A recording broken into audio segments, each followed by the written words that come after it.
রাধে রাধে সকলকে। আজকে হচ্ছে মোহিনী একাদশী। তো মোহিনী একাদশী আমি কিভাবে পালন করব সেটাই তোমাদের সাথে শেয়ার করব ছোট্ট করে। তো আমি চান টান করে চলে এসেছি এবং আমার সোনাকে স্নান করাবো। তো তোমাদের সাথে শেয়ার করবো কীভাবে করাবো। এই জলের মধ্যে গুরু, গোলাপ জল, তুলসী পাতা সমস্ত কিছু মিশিয়ে নিয়েছি।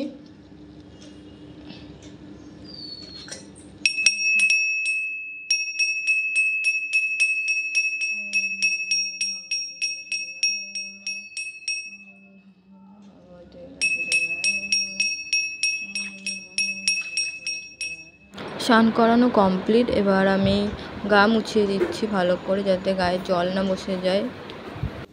ওকে আবার এই জামাটা পরানো হবে সবুজ কালারের, ও নিজেই পছন্দ করেছে। ওটা হচ্ছে শ্রীনাথের জামা, ও পছন্দ করে ওনার জামা পরতে। তো এই জামাটা পরিয়ে দেবো এবং ওর যত কিছু সাজগোজের জিনিসপত্র আছে সেটা দিয়ে ওকে সাজিয়েও দেবো খুব সুন্দর করে। তো দেখো আমি তাই করছি, এখানে সাজিয়ে দিচ্ছি। দেখো ফাইনালি রেডি হয়ে গেছে, সিঙ্গার কমপ্লিট হয়ে গেছে এবং কেমন লাগছে আমার গিরি এবং গপুকে। তারপরে শ্রীনাথকে মানে আমাদের শ্রী নারায়ণকে স্নান করাবো। তো সমস্ত বস্ত্র চেঞ্জ করে যে বস্ত্রটা পরে স্নান করানো হয় সেটা পরিয়ে নিলাম এবং সেমভাবে যেরকম জল স্নানের জল তৈরি করা হয় সেরকম জল তৈরি করে নিয়ে স্নান করানো হচ্ছে এবং একটু হাত দিয়ে একটু হাত পাটা একটু দোলেও দিচ্ছি, যাতে হয় না যেরকম বাড়ির মেম্বারদের স্নান করানো হয় সেই রকমই স্নান করানো হচ্ছে। স্নান টান কমপ্লিট করানো হয়ে গেছে এবং নতুন বস্ত্র পরানো হচ্ছে। আজকে মোহিনী একাদশী, তাই মনে হলো একটু গোলাপি বস্ত্র পরাই। তো গোলাপি বস্ত্র পরানো হয়েছে এবং সমস্ত শৃঙ্গারের যা জিনিসপত্র থাকে সেটা দিয়ে শৃঙ্গার করিয়ে দেওয়া হচ্ছে।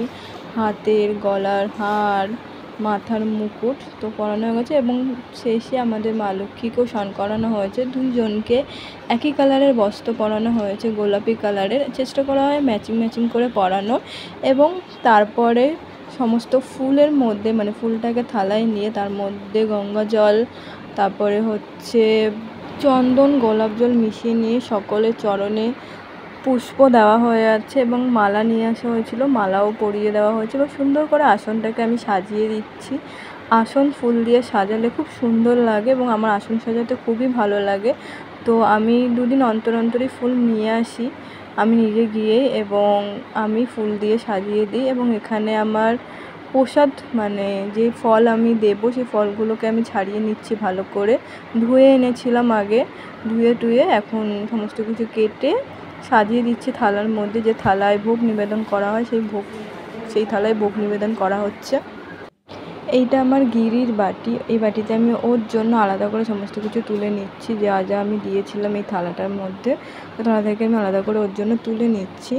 ও ওপরে বসে আছে, তো ওকে আমি ওপরেই দেবো এবং সকালে গিয়ে আমি মিষ্টি এনেছিলাম ওর পছন্দ মতো মিষ্টি, তো সেটাও আমি ওর আলাদা করে দিয়ে দিচ্ছি। এবং তুলসী পাতা দিতে হয়, তুলসী পাতা ছাড়া গপু বা গোপাল কেউই ভোগ খাবে না, গিরিও খাবে না। তো সমস্ত কিছুতে তুলসী পাতা আমি দিয়ে নিচ্ছি এবং তারপরে আমি প্রদীপ ধরিয়ে নিলাম। প্রদীপ সব গুছিয়ে রেখেছিলাম, তো প্রদীপও আমি ধরিয়ে নিলাম।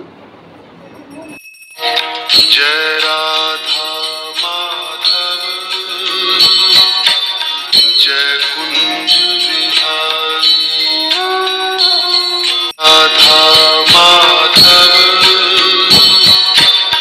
জয় কুঞ্জ বিহারী, জয় কুঞ্জ বিহারী, জয় রাধা মাধব, রাধা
আরতি কমপ্লিট হয়ে গেছে এবং তারপরে বই পড়ব। এটা হচ্ছে একাদশীর বই। এর মধ্যে সমস্ত একাদশীর কথা লেখা আছে। আজকে যেহেতু মোহিনী একাদশী, তাই মোহিনী একাদশীর কথা পড়ব এখানটায়। আমার একাদশীর পুজো কমপ্লিট হয়ে গেছে এবং তোমরা সকলেই বলো যে আমার গোছানো সাজানো আমার পুজো দেওয়া তোমাদের কেমন লাগলো। ভোগ দর্শন করো তোমরা এবং আমার গিরিকেও দেখে বলো যে আমার গিরিশোনাকে কেমন লাগলো। রাধে রাধে। ভালো লাগলে লাইক শেয়ার সাবস্ক্রাইব করো। Bye bye, tata.